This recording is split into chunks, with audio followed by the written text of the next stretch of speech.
Bismillahirrahmanirrahim. Alhamdulillahi rabbil alamin. Alhamdulillahilladzi arsala rasulahu bil huda wa dinil haqq liyuzhirahu 'alad dini kullihi wa kafa billahi shahida. Ashhadu an la ilaha illallah wahdahu la syarika lah wa ashhadu anna sayyidana wa nabiyyana Muhammadan 'abduhu wa rasuluh.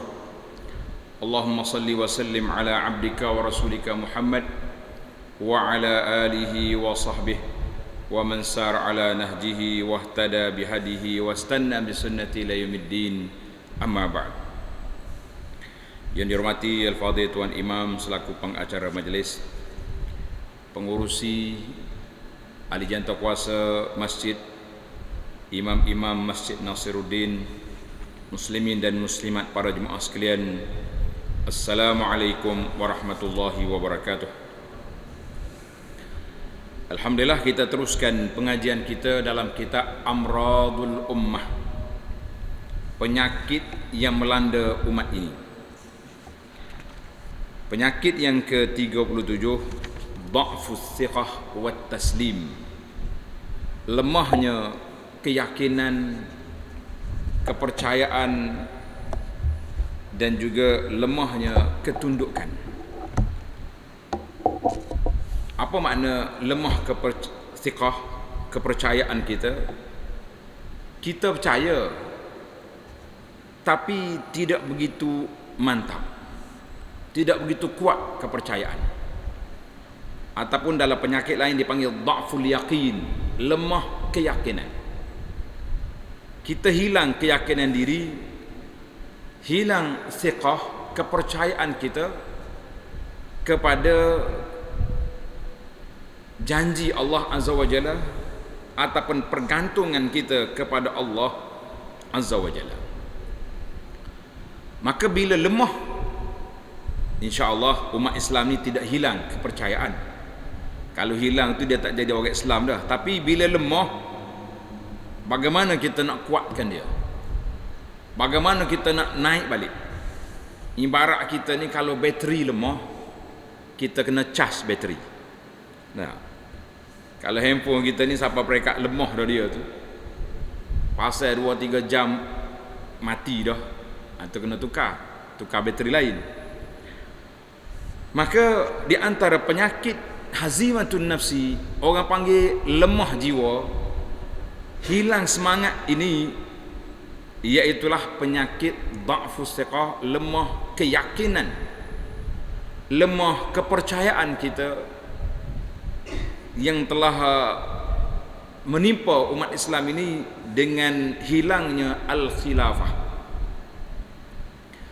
Tuan-tuan kena ingat, Islam memerintah di dunia lama. Andalus ataupun Spanyol duduk di bawah pemerintahan Islam selama 800 tahun. Akhirnya, begitu menyedihkan kita, masjid-masjid sama ada bertukar menjadi gereja ataupun jadi muzium. Manakala jadi muzium, jadi tempat simpan barang-barang lama. Kalau jadi gereja, tempat orang buat syirik terhadap Allah Azza wa Jalla, lagi dahsyat. Tapi dua-dua tu orang panggil mengalirkan air mata, menggetarkan jiwa. Masjid, tempat kita mengagungkan Allah, jadi tempat simpan barang-barang sejarah. Sejarah pun bias, bukan dia sebut sejarah Islam sungguh-sungguh, dia sebut kejayaan dia menjatuhkan kita. Buat apa? Nah, lagi ingat sejarah, lagi sakit hati. Ataupun betul-betul telah menjadi gereja, menjadi tempat orang menyembah, mensyirikkan Allah Azza wa Jalla. Kemudian dengan kejatuhan khilafah Islamiyah, bila jatuh, dia panggil khalifah Islam yang terakhir, iaitulah khalifah Utsmaniyah, jatuh dia pada tahun 1924. Sampai hari ini belum bangkit lagi, dan kita harap kita jangan lemah. Wala tahinu wala tahzanu wa antumul a'launa in kuntum mu'minin. Allah katamu jangan duka cita, jangan lemah. Kamu adalah orang yang kuat, orang yang tinggi kedudukannya, dengan syarat kalau benar-benar kamu beriman kepada Allah Azza wa Jalla. Maka bila kata hilang thiqah, maknanya darjat tawakal kita tu rendah. Darjat penyerahan diri kita kepada Allah Ta'ala tidak begitu tinggi. Dan dia kembar dengan darjat kepatuhan kita kepada peratur Islam tidak kuat. Maka bila bergabung dua ni, lahirlah suatu umat yang cukup lembek, umat yang sudah kehilangan kelazatan munajat, keyakinan dia kepada Allah Azza wa Jalla. Sebab apa? Apabila kita kenal Allah Ta'ala, makin lemah keyakinan pengenalan kita kepada Allah. Sebagaimana kata di para ulama Ahlus Sunnah, Allah Subhanahu Wa Ta'ala tak boleh dikenali dengan zat dia, sebab tak ada siapa tengok Allah. Maka kita boleh kenal Allah Ta'ala melalui 3 cara. Mengenali Allah melalui 3 cara. Cara yang pertama, kita kenal Allah melalui nama-nama dia yang indah. Setiap nama Allah ada madlulat, ada isi dia yang perlu kita hayati. Bila kata Allah, allazi la ilaha illahu al-malikul qudus as-salam al-mu'minul muhaim, yang kita selalu diingat. Orang yang buat nasyid sekarang ni kan, setengah-setengah majlis rasmi, tuan-tuan puan-puan yang duduk di pejabat, setengah pejabat tu Masya Allah, pagi-pagi dalam perhimpunan berdiri bercegak kita pasal lagu Asmaul Husna. Alhamdulillah, sekurang-kurangnya kita boleh dengar nama Allah. Tetapi yang betul-betul memberi kesan dalam jiwa kita apabila kita dapat memahami makna Asmaul Husna, nama-nama Allah Ta'ala yang indah itu, barulah kita rasa mantap, lagi tinggi darjat kita, insya-Allah. Jadi mungkinlah satu hari nanti kita pilih pengajian kita ni mengenali nama Allah, Asmaul Husna. Kemudian yang kedua, kita mengenali Allah melalui sifat-sifat Allah Ta'ala yang maha tinggi. Allah, sifat dia al-ilmu, al-hakim. Allah Ta'ala yang mempunyai ilmu yang luas, semua benda atas dunia dia tahu belaka. Al-hakim, yang bijaksana. Allah Ta'ala yang letakkan kepada kita duduk di atas atau duduk di bawah. Dia panggil ad-dunia dual. Hari-hari ini silih berganti, macam tayar roda berpusing, sekali di atas sekali di bawah. Kita kena yakin itu dia panggil Allah Ta'ala bijaksana. Tapi kalau kita tidak memahami sifat Allah Ta'ala, mungkin kita kata Tuhan zalim.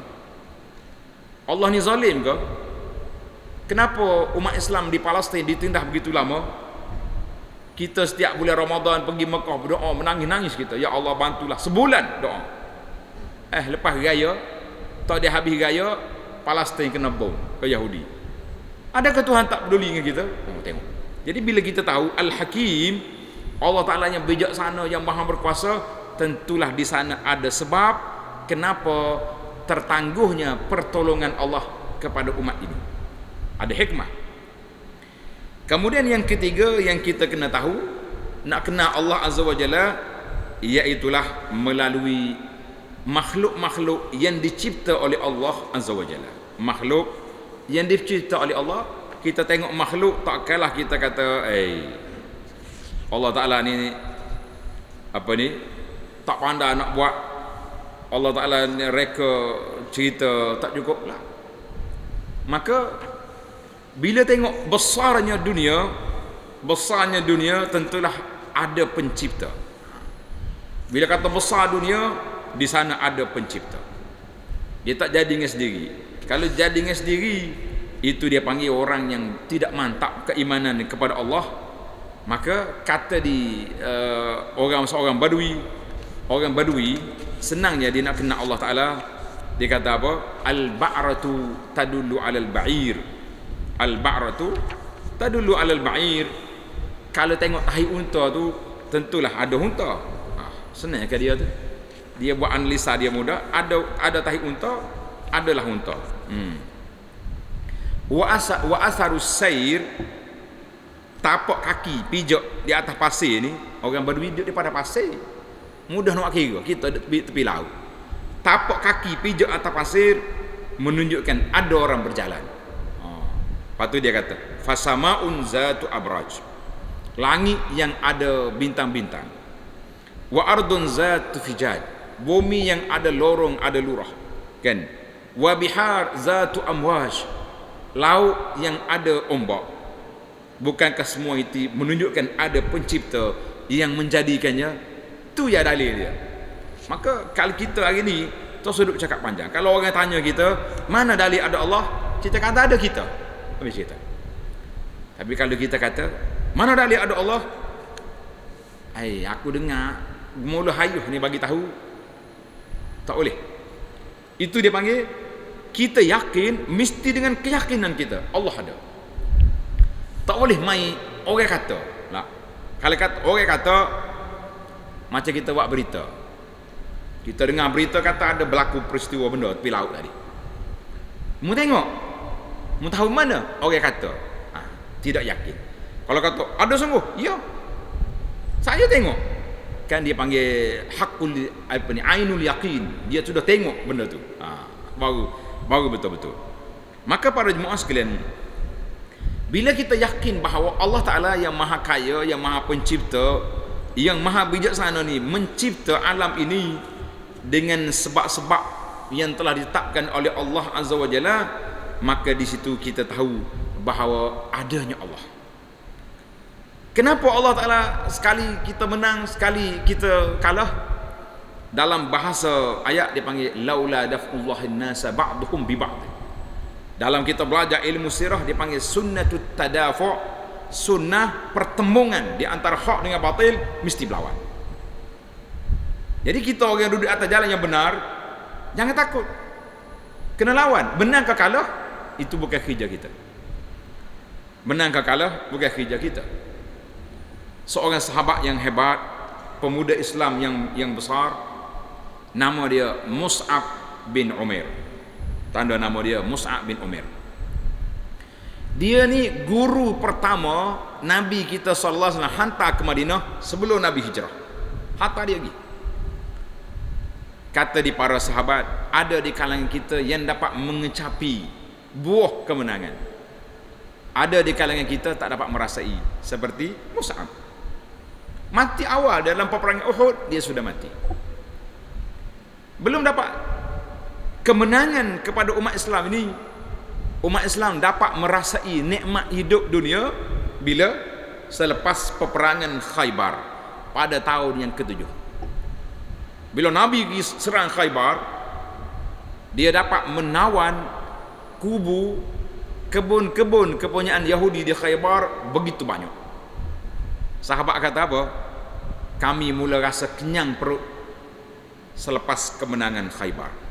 Mana banyak pokok tamar tu dapat kita. Bila pada ni rebah berjalan pun tak cukup tenaga sebab tidak ada makanan. Itu di antara orang yang penuh keyakinan kepada Allah Azza wa Jalla, dia berperang. Dia pergi, dia berjihad fisabilillah, sama ada dia mati ataupun dia menang. Maka para jemaah sekalian, beberapa cerita motivasi untuk menguatkan kepercayaan kita kepada Allah Azza wa Jalla, sebagaimana yang disebut oleh para ulama, iaitu cerita ibu Nabi Musa alaihissalam. Mak Nabi Musa, tuan-tuan kena ingat, waktu Nabi Musa alaihissalam dilahirkan, ketika Fir'aun mengamuk, yuqattiluna abna'ahum wa yastahyuna nisa'ahum. Dia bunuh anak laki-laki, hidupkan anak perempuan. Waktu tu lahirnya Musa. Masya Allah. Nak kita mana anak ni? Fir'aun tengok, sembelih jawab dia. Tiba-tiba Allah Ta'ala wahyukan, mana bagi ilham kepada mak Nabi Musa. Wa auhayna ila ummi Musa an ardi'i. Mak Musa, mu jangan takut, bagi susu anakmu tu. Fa idza khifti alaihi fa alqihi fil yam wala takhafi wala tahzani. Kalau mu rasa takut, ambil anakmu, letak dalam gaga, pergi lepas dalam sungai Nil. Subhanallah. Campak anak dalam sungai. Jangan pula ada orang zaman kita hari ini hok duk campak anak di tasibah duk capok anak tepi tangga masjid, dia kata dia belajar dengan Mak Musa. Jangan duk cari penyakit. Tak. Ada budak kena tangkap, bawa ke hospital. Sahabat saya ni, dia pegawai agama di hospital. Waktu kita pergi interview dia, mau buat apa budak ni, siapa beranak sini? Dia kata dia ni macam Siti Maryam je. Mana? Kalau kita pegawai agama rasa, kenapa kau dok? Bahasa budak ni kecek sedap. Dia kata dia macam Siti Maryam. Maryam kan boleh anak, Nabi Isa tak ada ayah. Bolehnya bercakap. Bukan sangat hilang kepercayaan pada agama. Orang ni rendah sangat dia punya standard. Mak Nabi Musa AS, kalau mu takut, ambil anakmu letak dalam bekas, lepas dalam sungai. Sungai Nil ni besar, luah dia. Peri mati, terbalik boleh mati habis orang. Luah. Macam kita kat mati di laut, kalau sungai-sungai kecil ni boleh berenang tepi. Mak Nabi Musa tidak teragak-agak bila Allah Ta'ala bagi ilham kepada dia dengan penuh keyakinan kepada Allah Azza wa Jalla. Sebab apa? Biasanya para jemaah sekalian, siqatun billah, keyakinan, kepercayaan kita kepada Allah Ta'ala, dia mari bila kita tutup jalan-jalan dunia tertutup. Ketika itu kita akan pergi kepada Allah Azza wa Jalla. Tapi kalau jalan terbuka lagi, nampak orang tu, nampak orang ni, nampak, kalau kita sakit, nampak doktor, nampak tok bomo, nampak tukar jampi, nampak apa lagi ni, mungkin kita tak kuat lagi pergantungnya kita kepada Allah Azza wa Jalla. Mak Nabi Musa ambil anak yang disayangi, letak dalam bekas, lepas. Dia pergi lepas mana? Lepas dekat dengan pengkalai Firaun, lepas itu. Ibu nak lepas anak ni senang ke payah. Anak kucing pun menyasar kalau anak dia hilang. Dah, mak kucing. Ini anak kita sanggup mati sekali dengan anak. Tapi Allah Ta'ala percaya dia dengan janji Allah Ta'ala. Tuhan kata apa? Mak Musa, kalau mu lepas anakmu dalam sungai, inna radduhu ilaiki wa ja'iluhu minal mursalin. Mu lepas anakmu, aku hantar balik. Allahu Akbar. Mu lepas anakmu, aku hantar balik. Mak Nabi Musa tak. Maka itulah yang dikatakan Allah Ta'ala, mak dia yakin, mak dia percaya kepada Allah Ta'ala begitu kuat, maka Allah Ta'ala beri anugerah yang besar kepada dia dan kepada anak dia Musa. Sungai bawa mari, masuk di pengkalai Firaun, dia berhenti di jeti Firaun, kita kata jeti. Bila isteri Firaun Asyah tengok, dia pun orang panggil jatuh hati. Tengok budak ni jatuh hati. Qurratu ainil li walak. Kanda Firaun, inilah cahaya mata kita dan cahaya kanda. Terlupa Firaun, hak dia duk cari habis satu negeri, duk bunuh anak laki-laki. Dia terlupa budak hak nak bunuh dia, hak nak lawan dia.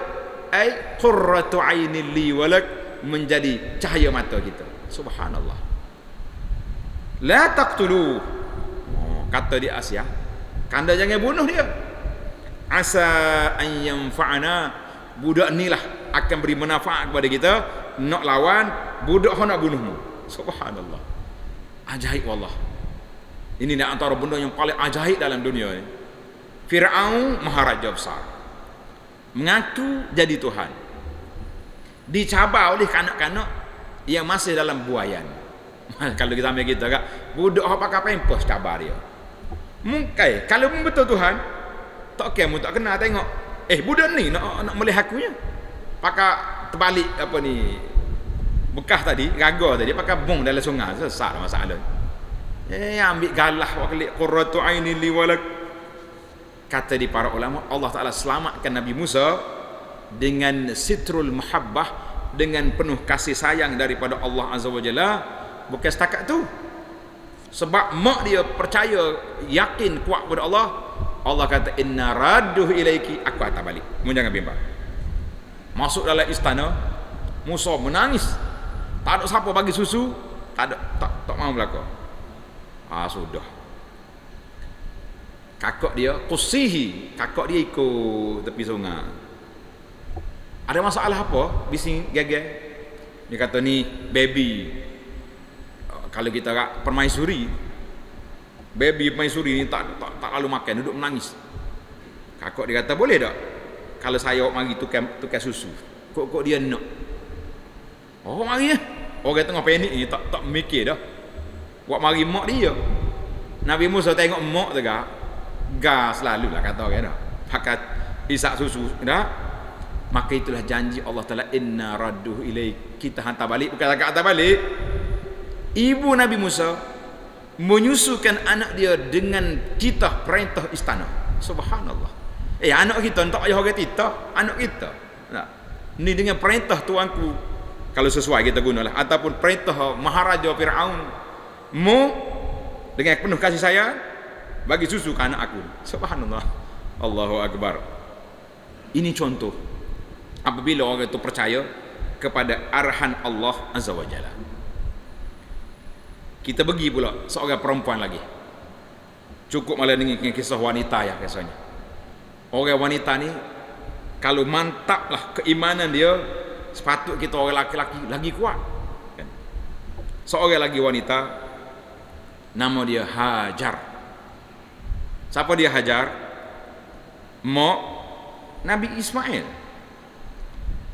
Tuan-tuan bayangkan, ketika Ibrahim bawa Hajar dengan Ismail wak mari Mekah, di Mekah ketika itu ada apa? Tak ada apa. Kosong, tanah pada pasir, bukit sekeliling, panas udara. Sehingga Ibrahim doa, Rabbi inni askantu min zurriyati biwadin ghairi dzi zar' inda baitikal muharram. Ya Allah, aku tinggal sebahagian daripada zuriat aku di lembah yang tidak ada pokok, dekat dengan tapak rumahmu ya Allah. Rabbana liyuqimus salah, tujuan aku tinggal supaya anak aku ni mendirikan solat. Masya Allah, tabarakallah. Yakin tak yakin Ibrahim?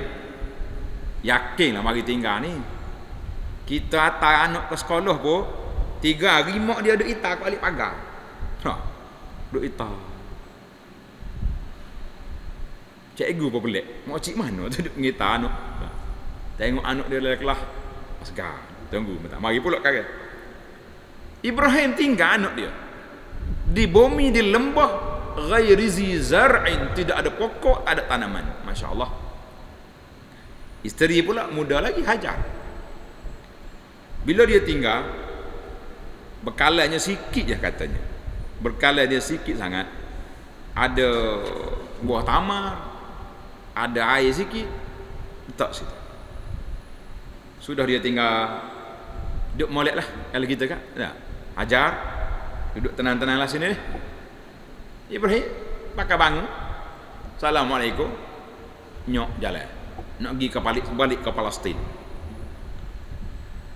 Katanya kenderaan Nabi Ibrahim itu burak. Hak Nabi kita naik waktu Isra' Mi'raj. Burak. Jet, maknanya kalau kita orang panggil jet eksekutif, hak Nabi-Nabi guna ni burak. Ibrahim jalan. Hajar apa ikut dia? Ibrahim, ila aina? Nak gimana tu? Tinggal kita sini tempat tak ada orang, nak gimana? Ibrahim tak berpaling. Hajar ikut lagi. Kenapa Allah kau jauh lagi?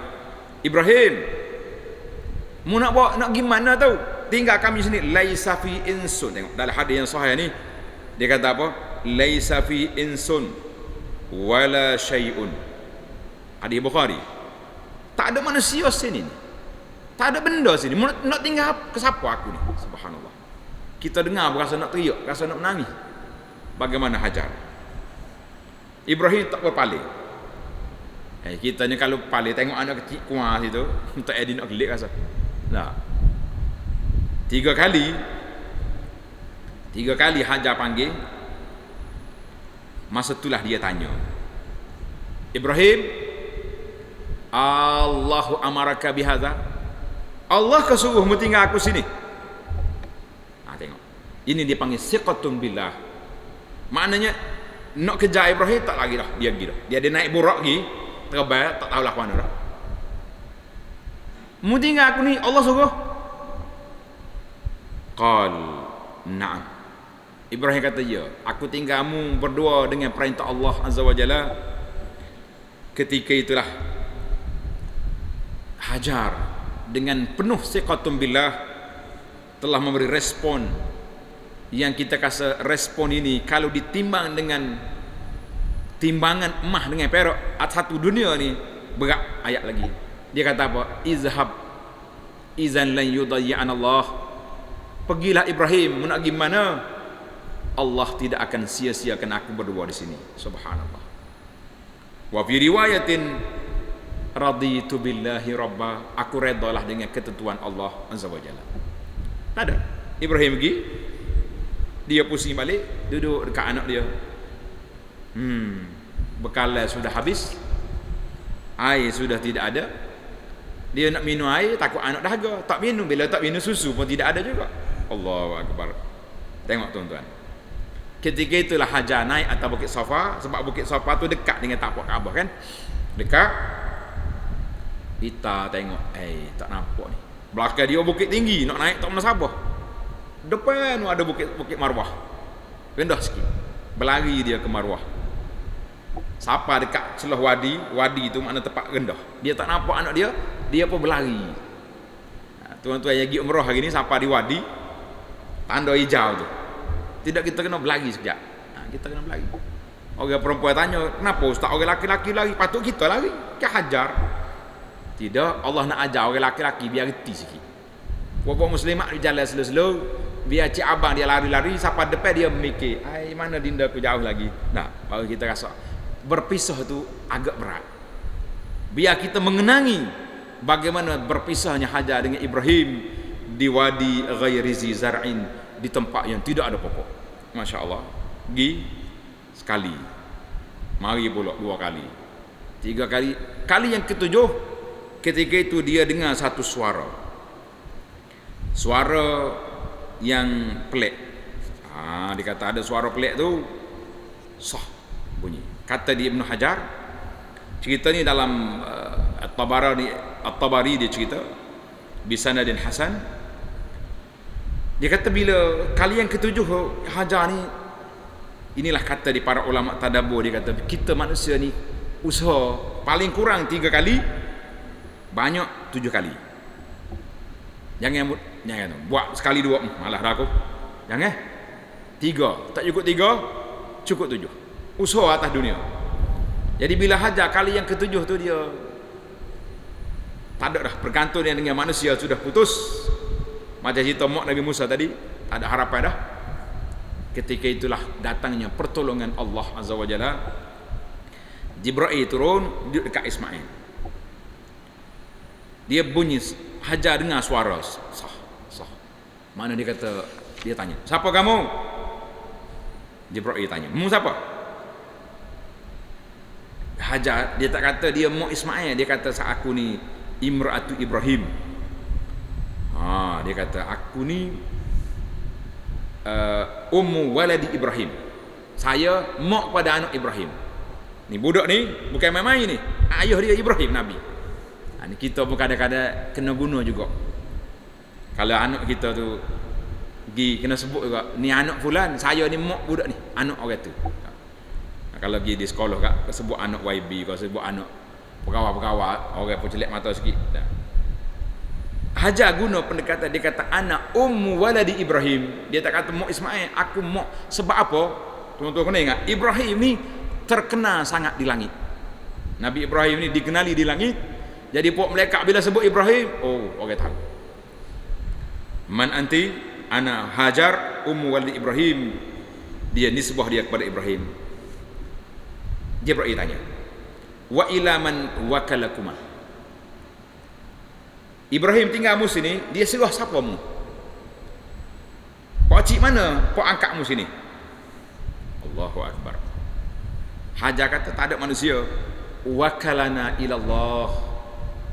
Dia kata dia serah aku ni pada Allah.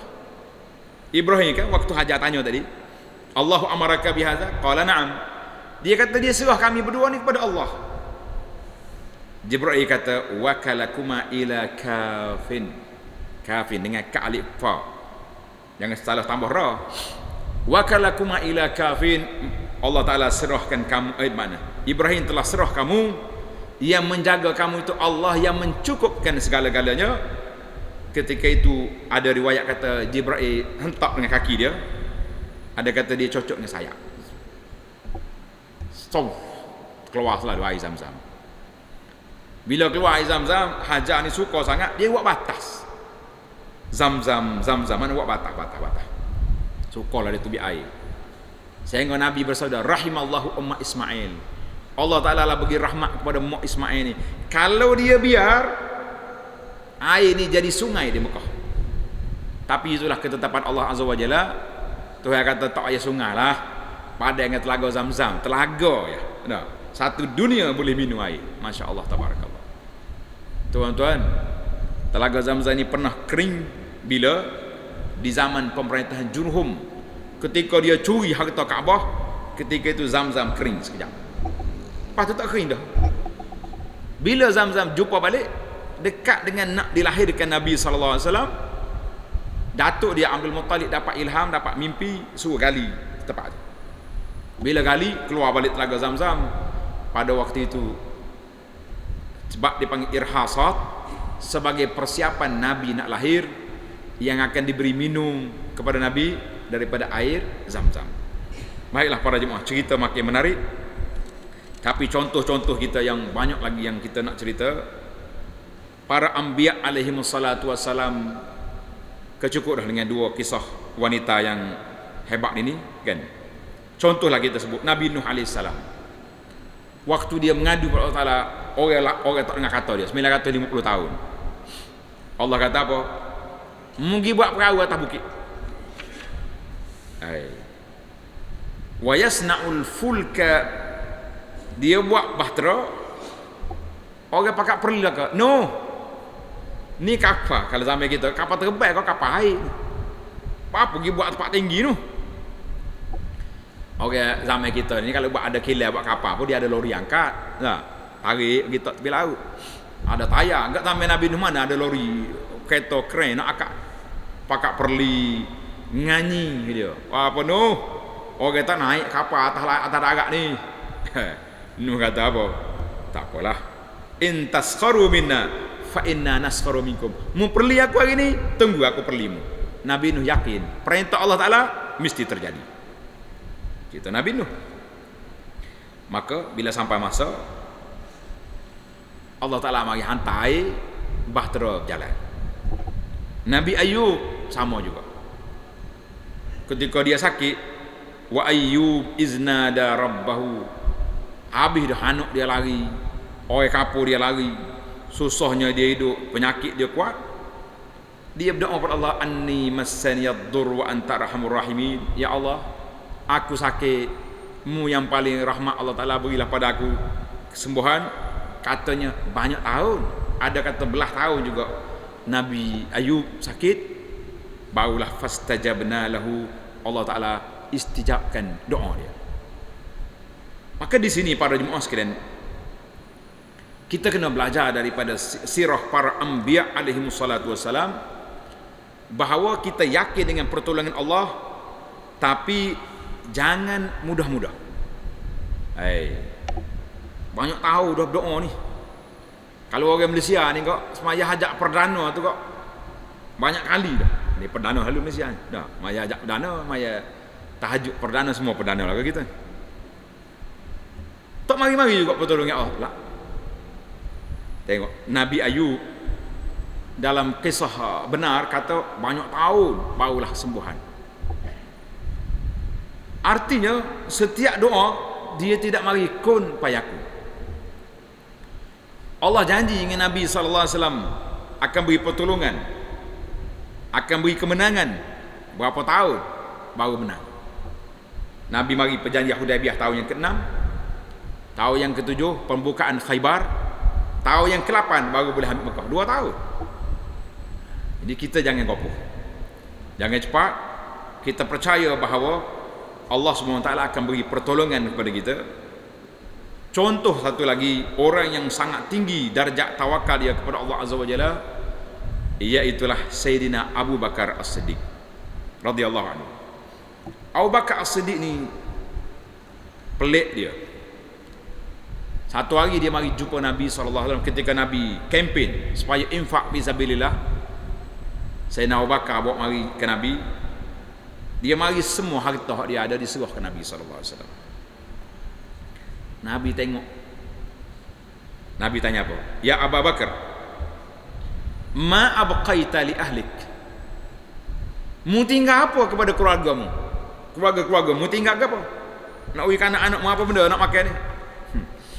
Abu Bakar kata, abqaitu lahumullah wa rasulah. Aku tinggal kepada mereka pertolongan Allah dan juga Rasulullah sallallahu alaihi wasallam.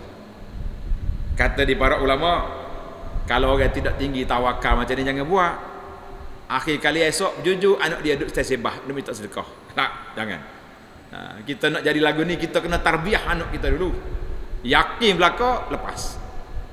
Pasal tu orang yang hebat dalam dunia ni siapa dia? Yang kedua, Sayyidina Umar. Umar tak bagi semua harta dia, dia bagi setengah je. Umar bagi nisf, Abu Bakar bagi semua. Ada orang lain bagi sikit. Kita kata Masya Allah, Tabarakallah. Maka mari zaman kita hari ni,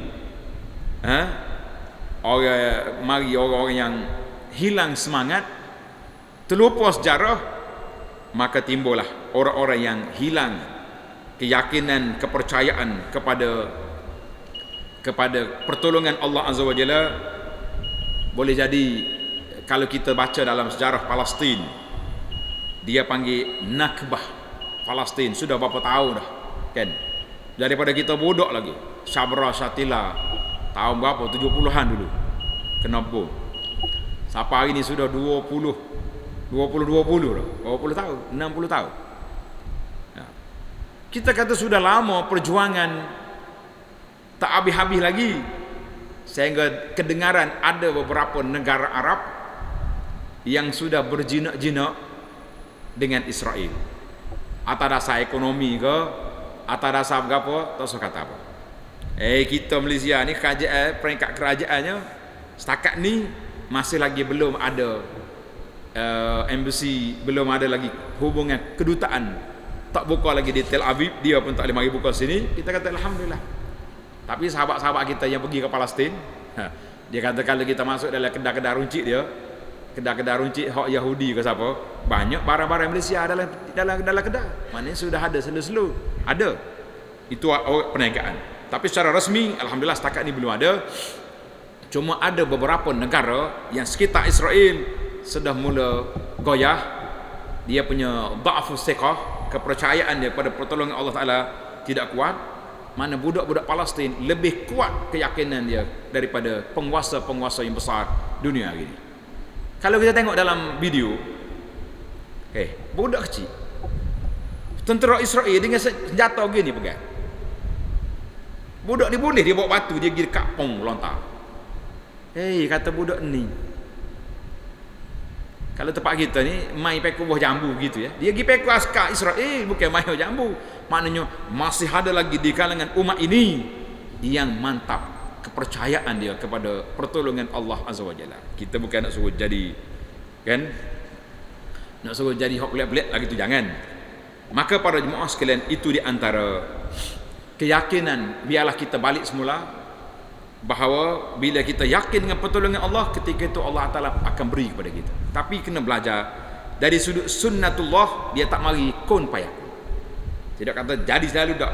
Dia mesti ada tahap dia dan ada cara Allah Ta'ala akan beri kepada kita. Baiklah para jemaah sekalian, bila lemah kepercayaan, thiqah tu lemah, kepatuhan juga akan lemah. Bila kita tak percaya kepada orang itu, hak dia suruh ke apa, kita tak mau buat. Tak. Awak buat projek gini-gini, aku bayar. Dia ni buat apa ni, pondok kecil pun dia tak bayar, apalagi hak besar. Tengok, dia tak percaya. Mana bila kita hilang thiqah pada orang, kita tak percaya. Pasal itulah kita dengan manusia, kita kena beri keyakinan kepada orang barulah orang percaya kepada kita. Maka para jemaah sekalian, bila kita sebut at-taslim, ketundukan kita kepada Allah Azza wa Jalla itu, dia tunduk dengan dua perkara. Tanda tuan-tuan. Yang pertama, kita tunduk kepada hukum Allah. Allah suruh apa-apa, kita buat. Kalau kita percaya dengan janji Allah, insya-Allah kita juga akan tunduk kepada peraturan Allah Azza wa Jalla. Hari ini kenapa manusia tak apa nak tunduk? Bahkan kita rasa undang-undang British yang ditinggalkan ke negeri kita sudah 63 tahun. 63 kakak daerah apa ni? 63 dah. Kita rasa undang-undang orang putih lebih kuat daripada undang-undang syariat. Sebab apa? Sebab siqah kita kepada Allah Azza wa Jalla sudah luntur, maka undang-undang Islam kita tak percaya. Boleh kau nak buat undang-undang Islam di Malaysia ni? Sibuk dengan RUU ni buat apa? Buat menyusah. Tengok, dia mula mari celaru, mari dalam kepala kita mikir karu. Sebab apa? Sebab kita tidak begitu nak tunduk pada peraturan Allah, bahkan kita lebih percaya kepada undang-undang sivil yang disusun oleh manusia dengan kepala otak dia. Ini bahaya. Maka yang pertama dia panggil, kita tunduk kepada peraturan Allah Azza wa Jalla. Tunduk kepada peraturan Allah Azza wa Jalla. Yang kedua, kita tunduk kepada takdir yang telah ditetapkan oleh Allah Azza wa Jalla. Dua perkara. Satu takdir, satu peraturan. Di antara kita kena tunduk pada peraturan Allah Azza wa Jalla, Allah Ta'ala sebut dalam surah An-Nur, dalam surah Al-Ahzab, wa ma kana li mu'minin wala mu'minatin idza qadallahu wa rasuluhu amran an yakuna lahumul khiyaratu min amrihim. Tidak boleh bagi seorang mukmin dan juga orang perempuan yang mukminah, apabila Allah Ta'ala putuskan hukum, hak ni haram, hak ni halal, kita duk mikir nak ambil hal lain. Tak boleh dah. Semaya wajib. Ni banyak anak dengar pengaduan daripada anak-anak. Dia kata bila mak dia ataupun ayah dia tua, sakit, tak semaya. Pelik. Biasanya mak zaman muda tak semaya. Ni orang tua tak mau semaya. Dia kata dia sakit. Tapi masalahnya sambil-sambil dia sakit tu, makan lalu, buah kuat, semaya lemah lalu. Tak segar. Penipal dia. Macam-macam alasan saya mari bisik dia. Kita kata ini dia panggil dha'fus siqah, sudah lemah dia. Jangan main. Lagi tua lagi lemah itu berat. Allah kata apa? Haram perbuatan riba. Jangan ambil. Ada seorang sahabat saya ni, dia dapat kontrak besar projek. Tapi dia kata, Ustaz, saya nak tanya ni, boleh tak boleh? Saya ambil ni tapi ada peratus-peratus. Kepada orang itu sikit, orang ni sikit. Bukan riba, bukan rasuah tu. Dia kata itu duit kopi je. Duit kopi. Kata pandai sungguh muka setan ni. Nama-nama orang haram dia tukar belakang. Rasuah jadi duit kopi. Apa lagi?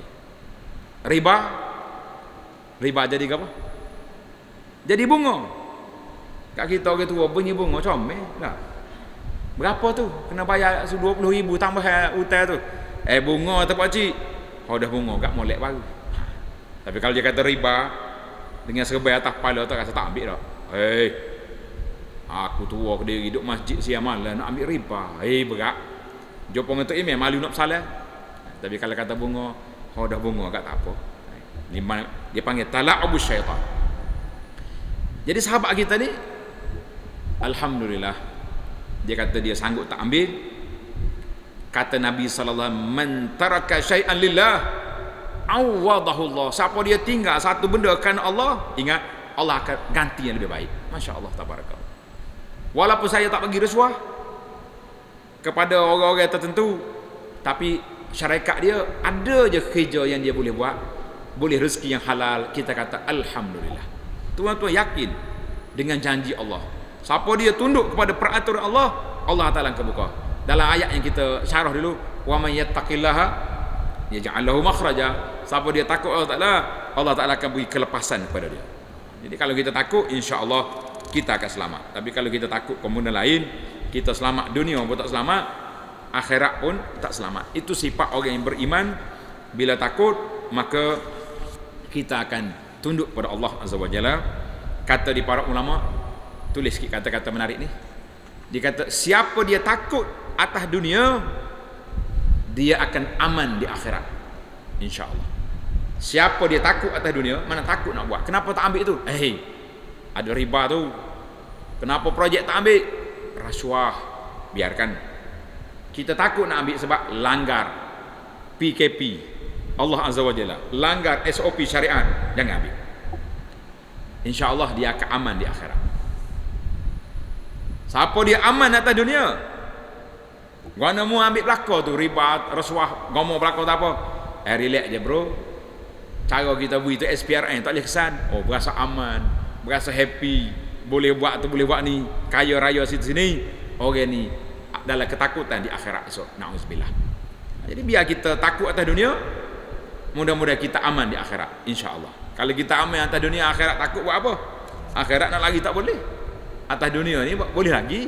Nah, kalau tak ada makanan apa, tabur-tabur makanan banyak di masjid tu. Dia panggil tabur apa? Musaadah ke tabur ke apa? Tabur kebajikan. Ada.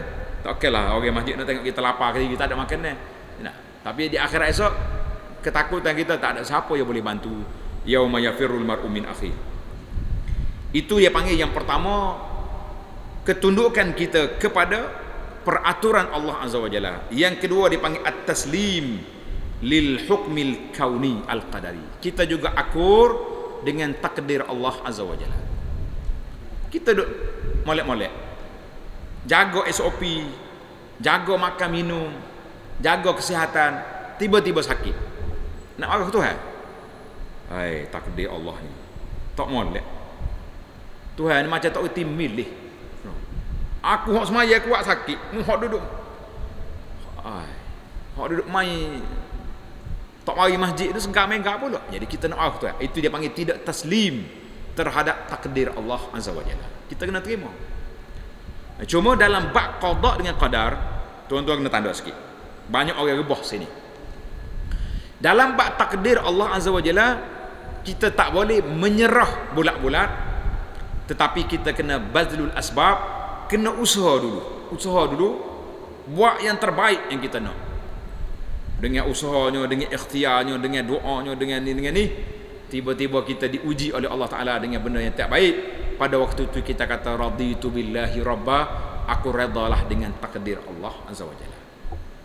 Ni dak anak kita tak semaya, duk kawan dengan tak tahu siapa. Dah akhir kali polis mari telefon pak cik, mari jami anak isak dada. Kita pun ngiling pada berapa takdir Allah. Itu dia panggil kusur. Orang ni orang menyalahkan takdir. Tak boleh menyalah takdir.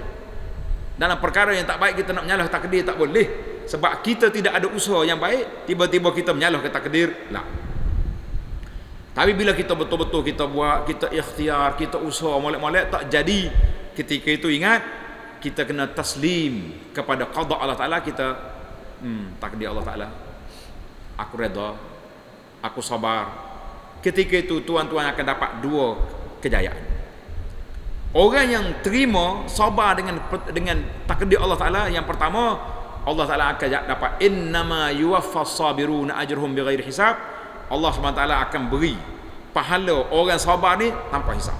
Lagi tinggi darjat sabar, lagi tinggi dia punya pahala.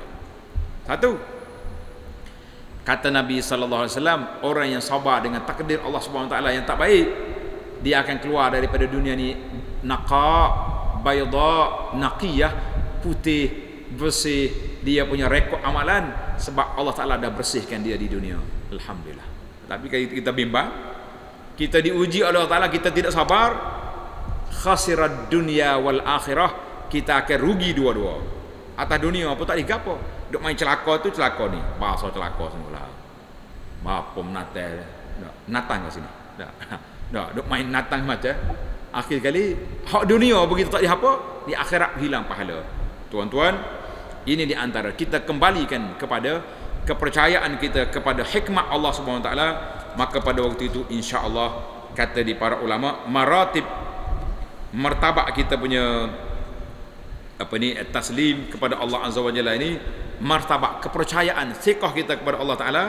Yang pertama sekali tanda kita kena siqah kepada Allah Azza wa Jalla. Kita kena percaya bahawa Allah Taala buat semua benda ada hikmah.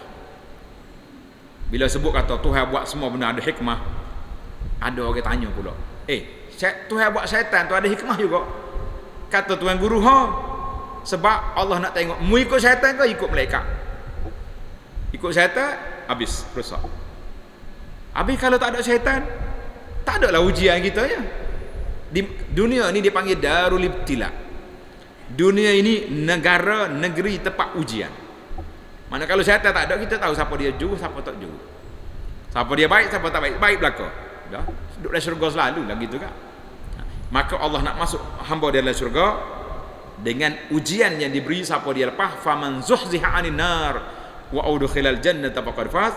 Siapa dia selamat daripada neraka, dia boleh menyelamatkan diri di atas dunia ni daripada godaan syaitan, orang itu bahagia duduk dalam syurga.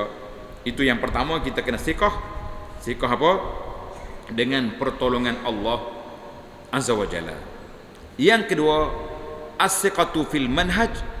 Kita mesti yakin dan percaya kepada manhaj Rabbani, jalan yang telah ditunjuk oleh Allah Azza wa Jalla, iaitulah jalan Islam.